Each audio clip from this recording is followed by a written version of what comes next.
কোনো বাবা-মা পারে এইভাবে তার সন্তানের সাথে এই ঘটনাটা ঘটাইতে, যেটা আমেরিকার মতো জায়গায় ঘটে গেছে। হ্যালো, আসসালামু আলাইকুম। কেমন আছেন সবাই? আশা করি ভালোই আছেন। আজকে না মনটা খুব খারাপ। একটা ঘটনা শুনলাম আমার একটা আপুর কাছ থেকে। শুনে না মন খারাপ হয়ে গেছে। জানেন, আমরা আমাদের বাচ্চাকে খুব কষ্ট করে লালন পালন করি। এই বাচ্চার যদি একটু ঠান্ডা লাগে, কাশি লাগে, আমরা না নিজের ইয়েটা দিয়েও আমার বাচ্চাটাকে চেষ্টা করি সুস্থ করার। সেই বাচ্চাটাকে কিভাবে বাবা মা দুইজন মিলে এই কাজটা করলো, এটাই আমার বোধগম্য হয় না। শুনলে অবাক হয়ে যাবেন, আমেরিকাতে একটা দম্পতি তাদের 2 বছরের বাচ্চাকে রেখে 10 দিনের জন্য ভ্যাকেশানে চলে যায়। এর পরের ঘটনাটা শুনলে আপনারা অবাক হয়ে যাবেন। আমার মনে হয় কি জানেন, এটা টোটালি একটা বাবা মা দুইজনই অসুস্থ। যদি অসুস্থর মস্তিষ্কে না হয় তাহলে এই কাজটা কোনোভাবেই তারা করতে পারতো না। যে তার 2 বছরের সন্তানের কোনো কিছু চিন্তা না করে বাচ্চাকে তাদের সঙ্গে নিয়ে তারা একা স্বামী স্ত্রী মিলে ভ্যাকেশানে চলে যায়। তা 1 দিন 2 দিন না, 1-2 ঘন্টার না, তারা গেছে 10 দিনের জন্য। আর আমেরিকা এমন একটা জায়গা যেখানে বাচ্চাকে আপনি একা রেখে কোথাও যেতে পারবেন না।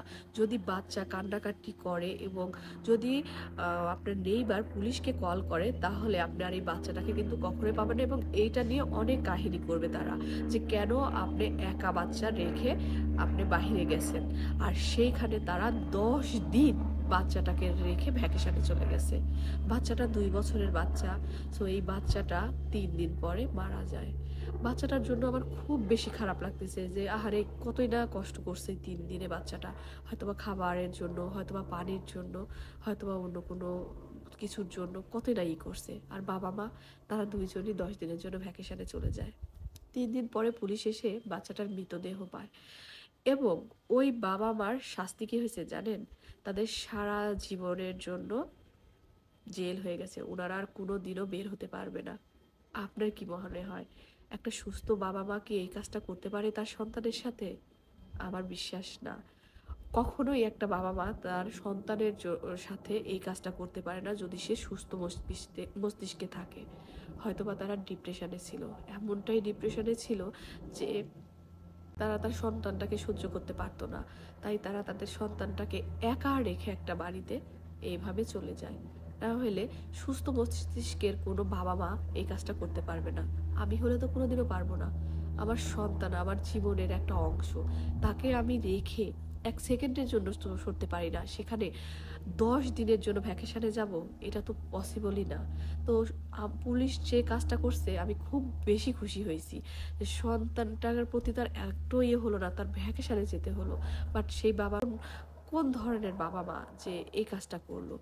যাই হোক ভাই বোনেরা, আপনাদের সাথে এটা শেয়ার করার একটাই কারণ, আমেরিকার বলেন আর বিদেশ বলেন, এই জায়গাটা না খুব ডিপ্রেশনের একটা জায়গা। এই জায়গাটাতে মানুষ না কখন যে ডিপ্রেসড হয়ে যায় নিজেও জানতে পারে না। এখন বলতে পারেন যে এত কিছু আছে তারপরে কেন সবাই ডিপ্রেশনে যায়? এখানের মানুষের লাইফস্টাইল না অন্যরকম।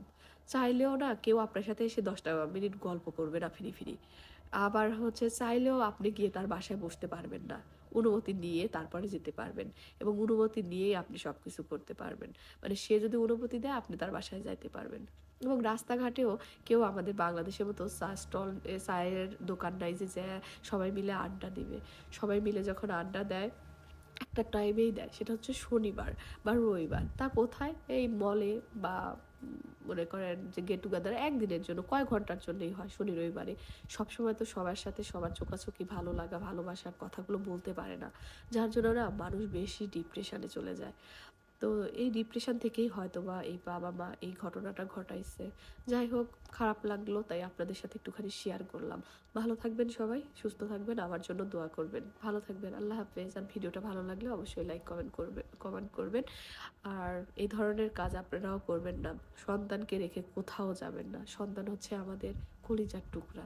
এটা অনেক বড় একটা সম্পদ আমাদের কাছে। সো ভালো থাকেন, আল্লাহ হাফেজ।